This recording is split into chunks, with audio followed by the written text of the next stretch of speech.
More examples of completing the square, just kind of showing this process as much as I can to you, okay? So when I look at this first question, basically this is a way to cheat factoring, okay? If you don't want to figure out the factoring, you basically are creating your own factoring process that you want, okay? So rather than deal with this 55, I could basically create whatever I want right here. And the shortcut is, or the process is, that you take the middle term, you cut it in half, and then you square it, all right? So, oh gosh, sorry, I hit my stand.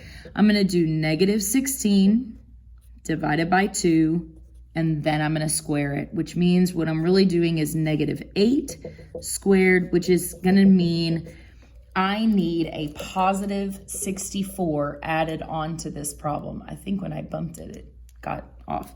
Okay, so I'm gonna add 64 to both sides of this problem, okay? You're allowed to just introduce whatever you want as long as you add it to both sides of the equation. That's how math works. You have to do equal things to both sides. So now I have x squared minus 16x plus 64 equals, if I add this together real quick, if you need a calculator, grab a calculator, it does work out to be positive 9, all right? This will break into the perfect square of, there's your mystery piece of your factor, x minus 8 squared. Minus 8 will give me a negative 16 in the middle, but a positive 64 when I multiply them together. Equals 9. Square root both sides. So now x minus 8 needs to equal the square root of 9 is 3, because 3 times 3 makes 9. It is also negative 3, because negative 3 times negative 3 also makes a 9. Then I'm going to add 8 to finish solving this out. So x would have to be, 3 plus 8 would be 11, or negative 3 plus 8 would be 5. There's my two answer choices. If you want to check it, you can always plug in an 11 to both of these, see if it equals the negative 55. I'm kind of ignoring that added part right there. So plug in an 11, see if it works out to be a negative 55. Plug in a positive 5, see if it works out to be a negative 55.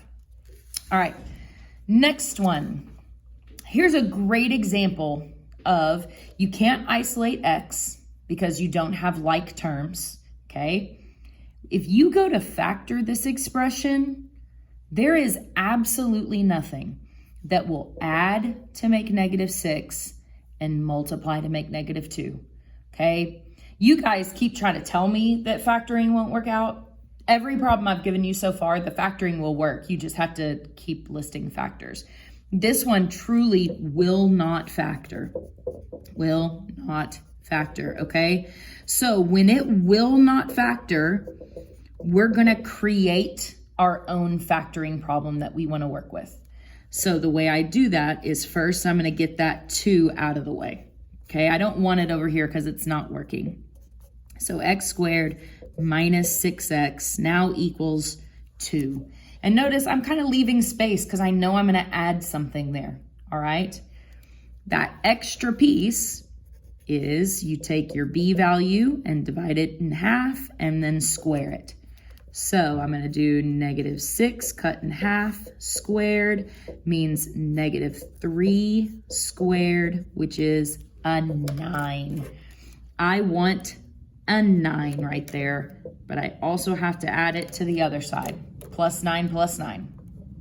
So this, where it's doubled in the middle and squared at the end, I know I can go to x minus 3 squared, okay?